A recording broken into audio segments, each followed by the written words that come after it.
win the World Series. He struck him out looking. It's over. Feels like the season's already been so long, and we're only 7 games in. Welcome into Bleav in Texas Rangers, everybody. I'm your host, Mitch Vareldis, and we come to you recording Wednesday night. So the time you're hearing this will probably be on the Thursday off day, as the Rangers are making their way back to the Dallas-Fort Worth area to get set for a big series upcoming against the bitter rival Houston Astros. We'll touch on that later, but we're going to start by just recapping the 3 games that they had against the Tampa Bay Rays. And of course, leading with the biggest news to come out of this series is the fact that Josh Jung, the second-year third baseman for this club, is out on the injured list, was officially placed on the injured list yesterday. He is dealing with a fractured wrist. And initially, at first, you're thinking, okay, this is something that the Rangers should be able to manage for a while without him. And we saw that they called up top prospect Justin Foscue. Ezekiel Duran has had some great at-bats to start the season. We know what he's capable of. At the same time, we got hit with news that maybe we weren't necessarily expecting, and yet we end up getting. So Josh Jung, he suffers the fractured wrist, as I mentioned. And then general manager Chris Young informed the members of the Rangers beat today, so Kennedy Landry, Evan Grant, and many, many others, informed them that the initial x-rays created optimism as far as the 6-week timeline that they had presented. But now, this is post-surgery. It appears that there was more involved in repairing the damage than initially anticipated. So instead of a 6-week timeline, it's now an 8 to 10-week timeline. So the base difference is obvious. 2 weeks. In addition, at least 2 weeks. Maybe an additional month. That's the obvious takeaway. But the other takeaway is now that the pressure's kind of turned up a bit on some of these other guys. Particularly, I would say Ezekiel Duran. I know Josh Smith has been getting a couple reps. I think he was a starting shortstop today in the Rangers win over the Rays. Justin Foscue as well. I mean, who's to say that this team was expecting to put Foscue on the opening day roster? They obviously didn't. He was going to start with Round Rock. But now he's here. He's going to be, we'll see, he hasn't debuted yet. He's going to be a pivotal part of that third base occupancy and making sure that that position stays covered until Josh Jung can come back. Although I would mostly expect Duran to handle the primary load there. We'll see. But it's an opportunity for the 3 of those guys, really. For Duran, who's got the experience. Smith, who's been part of this team for a while. Maybe they end up platooning the 2 guys, depending on the pitching matchup, because Smith hits from the left side and the Duran from the right, as you know. And then Foscue is kind of the wild card here. Foscue now gets a chance early on to impress. Gets called up. Now you're a part of the club. You're here. You are seen in the eyes of this organization as one of our top prospects. Can you go out there on short notice and in dire need and prove to be that top prospect that everybody is expecting you to be? This team was already dealing with so many injuries on the pitching side of things.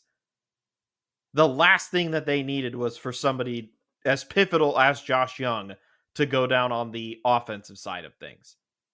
And Josh Jung, too, he's been awesome to start the year. He's already hit 2 home runs. He's driving in runs like crazy. He's getting on base. He's scoring. Like, Josh Jung has already been off to a torrid start to the season. And now to lose him just 7 games, technically speaking, into the year, it's a huge blow. It's a bummer, but I will emphasize again, it remains a tremendous opportunity for these younger players or these role players to really step up in his absence. So that's a bummer, but hopefully Josh recovers well, because I know he had a frustrating spring dealing with an injury. So the hope is that Josh isn't out for too much longer. And when he comes back, he'll just be a tremendous boost, and the Rangers will be in good position by the time he comes back. And who knows, maybe he'll even time it up with when Max Scherzer or Tyler Mahle return from their injury recovery. It's probably not going to take all the way to Jacob deGrom's recovery. Like, Jacob's expected to come back in August, if even August. So hopefully Josh will be back in time. We know Nathaniel Lowe is still on the shelf, and maybe he can come back relatively soon in a couple of weeks, we hope. Jared Walsh has been filling in rather well. So maybe the expectation is that the guys that are on the roster right now are going to be able to step up in Jung's absence. That seems to be the biggest storyline from the weekend. No surprise there. It was the biggest story, and of course it happened on the Monday game. And the way that this particular show that you're listening to is structured, we only come at you a couple times a week, and we try to get you the information as soon as we get it. There would have been, should it have been the 8 to 10 week timeline that we got as of today, we would have reacted differently. But given the circumstances that we would have been able to recap it and lead it off, we figured we would just bring it to you here. So let's talk about the most recent game. The Rangers, in case you missed it, they took care of business. They won 2 out of the 3 games against Tampa Bay. And 2 of them, or one of them, I should say, was very much powered by the offense. The first game, if I'm not mistaken, they won 9-3 over the Rays. That was also a really good start from Dane Dunning, where he threw into the 7th inning, allowing just 3 runs and struck out 7 too. So Dane was really impressive. Andrew Heaney was pretty impressive too. He ended up throwing 90 pitches and couldn't get through the 5th inning, but he struck out 7 batters and he forced 18 swings and misses. That's huge. And I think I was reading a Sarah Lang's tweet. She does great statistical research for MLB. She pointed out that the pitchers with the most swings and misses on that particular day, March 8th, Garrett Crochet and Andrew Heaney leading the way with 18, Brian Bayo of the Red Sox with 17, Yu Darvish with 16, Graham Ashcraft with 12. Like, he was in a pretty decent group of good strikeout pitchers, in particularly Crochet and Darvish, and he stood out, and he stood atop the rest of them. But we have to talk about the pitching performance of Nathan Eovaldi earlier today. It was by far all that we could have hoped for in terms of how Nate looked in his start against the Cubs versus what we got to see in this start against the Rays. And of course, the biggest talking point and what led to this spectacular start for Eovaldi was the way he was able to utilize his splitter. And whatever it is about Nate succeeding so darn well when it comes to pitching against the Rays or even pitching in the Trop, his splitter was just moving so well and so late in the point of break that it was forcing so much foolishness out of the Rays hitters. Nate's final line today, 7 innings, 4 hits, no runs, 8 strikeouts. So he got the strikeout pitch working again. That was good to see. More importantly, because the big stat that I pointed out after Nate's first start was the lack of the swing and miss. And I believe it was 6 that he only had against the Cubs. He had 23 against the Tampa Bay Rays lineup today. So I guess I don't have to worry about marking or flagging that first start anymore if Nate's going to go out and do exactly the necessary improvements that we would have hoped for in his very next start. David Robertson came in and got the hold. It was a safe situation for the longest time. It was a 1-0 game up until the top of the 9th inning, and then offense kind of came to life for the Rangers. They plated 3 in that top of the 9th inning off of Garrett Clevenger, the reliever for Tampa. And then Jose Leclerc, again, still a little bit rusty, and once again in a non-safe situation. This time not a hold situation, just a situation where the team was up 4-0, and you figure this is a very low-stakes situation for Jose to pitch in, and he's had a couple of days off, so we might as well give him some throwing. It was still a little bit rough for Jose. Maybe he's just working his way back into form. I'm not totally freaking out about it like the start again or the outing against the Cubs. That was rather rough to watch. This one was less rough, still not great. An inning, he allowed a couple of hits, he allowed a run. Took him 21 pitches. 14 of them he was able to get in the zone at least.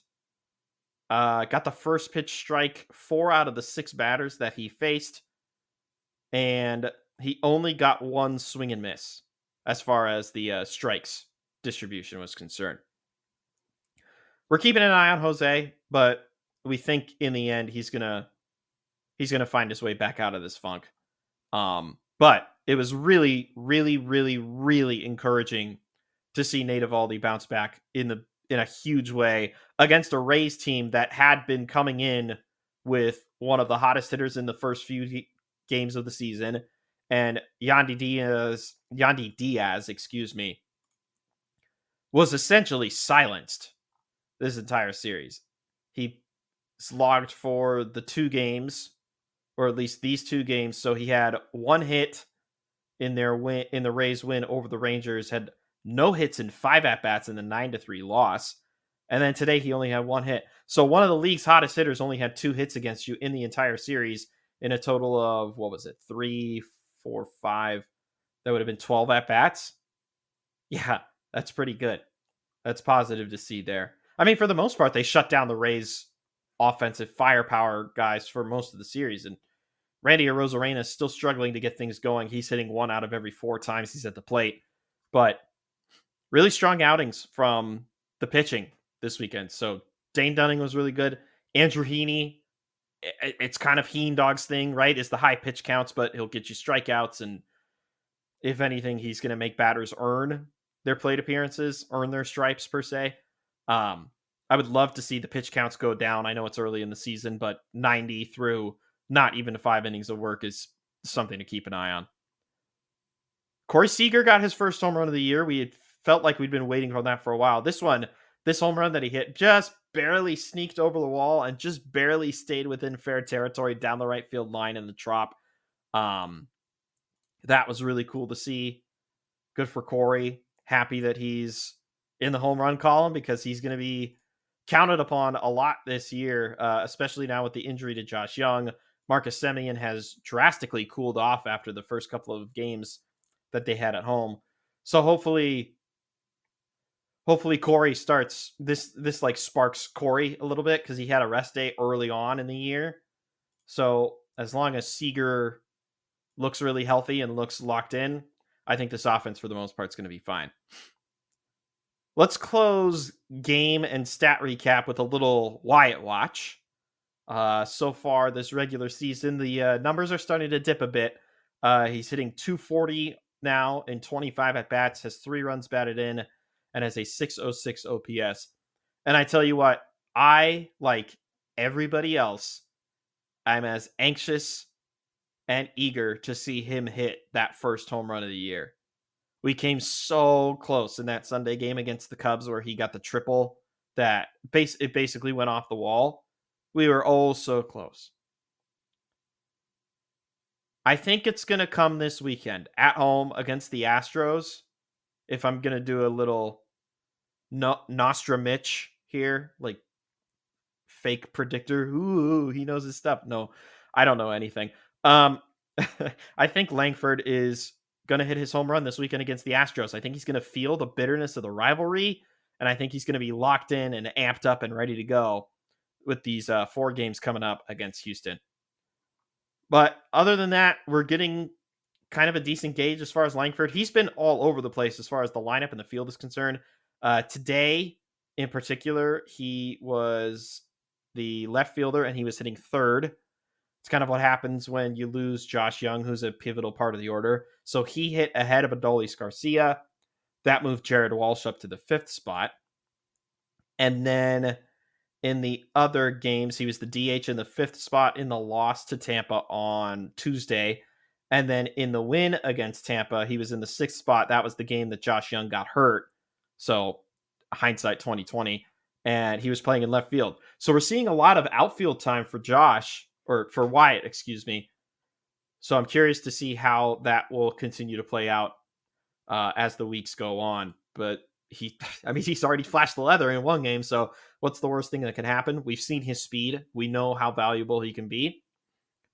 And I think that Wyatt's going to continue to carry the load in that role, in a power hitting spot in the order, and at a prime position, or in an important position, I should say, where he's in left field. Maybe they even slot him in right field.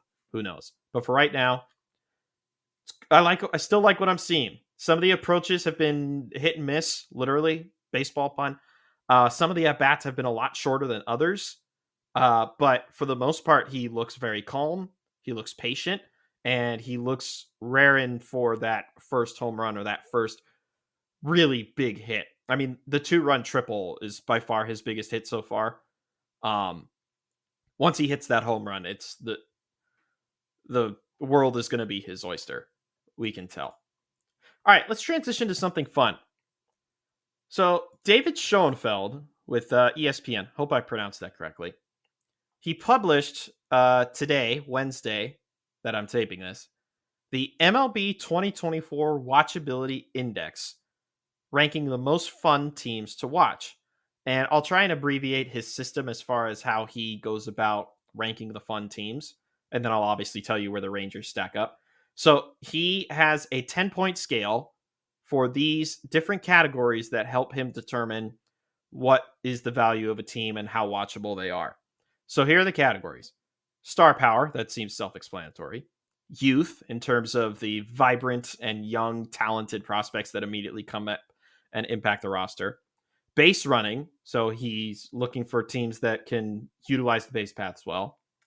4- and 5-star catches, which is to say, like, can you make a defensive play where the probability is very much not in your favor, and you make the defensive highlight that gets all the audience to go, ooh, wow, oh my gosh, that's so crazy. The 425 plus foot home runs. Bombi can do that on like a Tuesday, as we've seen. Minutia, and what he qualifies as minutia is the ballpark, the uniforms, the mascots, unintentional comedy, etc. It's more pleasing to watch a game from Wrigley than, say, the Trop. Timing. And then he has a bonus section as well, which is, as Schoenfeld says, anything else I want to add for a team at my whim, up to a maximum of 5 points. And he sets it from 30 to 1. So my instinctual reaction was to scroll all the way to the bottom where number 1 is. Number 1 is the Dodgers with a total score of 40.5 on Schoenfeld's scale. The Baltimore Orioles come in at 2 with a 39-point score. The Atlanta Braves come in at 3rd with a 37-point score. The Arizona Diamondbacks come in at 4 with a 35.5 score from Schoenfeld's system. And then would you look at that? The Texas Rangers, number 5 with 34 points on this Schoenfeld scale. He gives star power an 8 out of 10, youth a 9 out of 10, base running a 3 out of 10, catches a 3 out of 10, 425 plus homers a 4 out of 10, and minutia a 2 out of 10. So safe to say that the Rangers got a huge boost from star power and youth, because Schoenfeld didn't give them a ton of credit in other areas. But they got 5 bonus points from Schoenfeld, and here's why. +1 for when Jacob deGrom and Max Scherzer return. +1 for manager Bruce Bochy. +1 for Evan Carter's plate discipline. +1 for Marcus Semien never taking a day off. +0.5 for Adolis Garcia's arms. Not his ability to throw, just his literal arms. And then a 0.5 point for Corey Seager's ability to crush the first pitch. So without those bonus 5 points, the Rangers would have finished with a 29 on the Schoenfeld scale, on the watchability index. Here's what he says about the Rangers. And then we could talk about, like, could there be an argument for the Rangers actually being the most fun team to watch? So here's what Schoenfeld says. The Rangers win the World Series and now add Carter for a full season, plus fellow super rookie Wyatt Langford. What a turnaround for this franchise in such a short time. If they do manage to get a healthy deGrom and Scherzer back in the second half, maybe they can become the first team to repeat since the 00 Yankees, karma caps there. The dynamic offense is going to score a ton of runs. The only negatives here are a lack of action on the bases, although Carter and Langford will add more speed, he says, and the antiseptic nature of watching a game from Globe Life Field, which I admittedly have not been to yet. It's on my bucket list. So I'm going to abstain from commentary as far as opinions on the park. The jersey set is pretty bland other than the throwback baby blues. Yeah, don't be dissing the baby blues, first of all. Second of all, I have to admit that the World Series unis for this year, the gold trim, is an absolute fire touch. And I remember emphasizing it after the opening day pod. It pops so well. It really does. So there's two ways that we could approach this. Is he correct in assuming that the Rangers are the fifth most fun team to watch based off of his index? Are the Rangers more fun than the Arizona Diamondbacks, Atlanta Braves, Baltimore Orioles, and LA Dodgers? I think, technically speaking, it's really hard to top the Dodgers in terms of watchability. They have 3 former MVPs. Their pitching staff is ridiculous, and they spend money like crazy. Like, they're the Dodgers. It's very hard to top them in terms of watchability. Aren't the Rangers a little more watchable than the Baltimore Orioles, though? No disrespect to Baltimore, because they were the best seed in the American League. Obviously, that had zero impact on Texas's plans last year in the postseason. And to Baltimore's credit, it's not necessarily star power driven unless you want to consider their young guys star power. But Adley Rutschman and Gunnar Henderson are a fearsome duo. They've got Jackson Holliday waiting in the wings. And then they just added Corbin Burns to their pitching staff this offseason. So I guess you could argue that they have some intrigue in terms of the youth aspect of their team. And I think they get an extra bump because their ballpark is one of the better ones in the entire league. But I don't know. Am I more intrigued to watch the Baltimore Orioles or the Texas Rangers if I'm just casually tuning in? And maybe I'm defeating the purpose of the index entirely, but I don't know. Branding kind of matters. This is the reigning World Series champion Texas Rangers. Like, they should get priority in terms of any form of watchability whatsoever, right? On top of that, they have the star power. Their offense is crazy good and talented. And the only thing missing from them right now is their top 2 in their rotation. Like, I almost wonder if the Rangers really could make a stronger argument to be a more popular watch or a more watchable team than Baltimore. Although, if you look into it deeper, they are the second most watchable team in the American League, which, if you're only behind Baltimore, you're in good company. But I think there's a lot about the Rangers that make them a very enjoyable and fun, watchable team. So I thought that was a fun read today, and I wanted to just pass that along. I'll pass along this too. And credit to Evan Grant, who's with the Dallas Morning News, who's been covering the Rangers for a long, long time. Many of you probably know the name Evan Grant when I say it. He had a report from a couple of days ago that the Rangers were among several teams that sent scouts to watch the season debut of Japanese ace Roki Sasaki, the 22-year-old, who, if any of you out there were avid watchers of the World Baseball Classic last year, I know there weren't any games in the DFW area, but I know there were members of the Rangers that partook in the festivities. Roki Sasaki caught a lot of people's attention because, one, he's young, as I mentioned, 22 years old.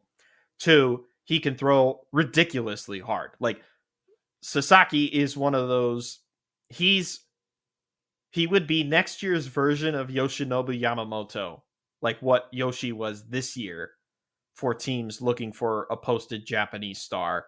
He is the equivalent of that next year, but younger and maybe even more talented than Yamamoto.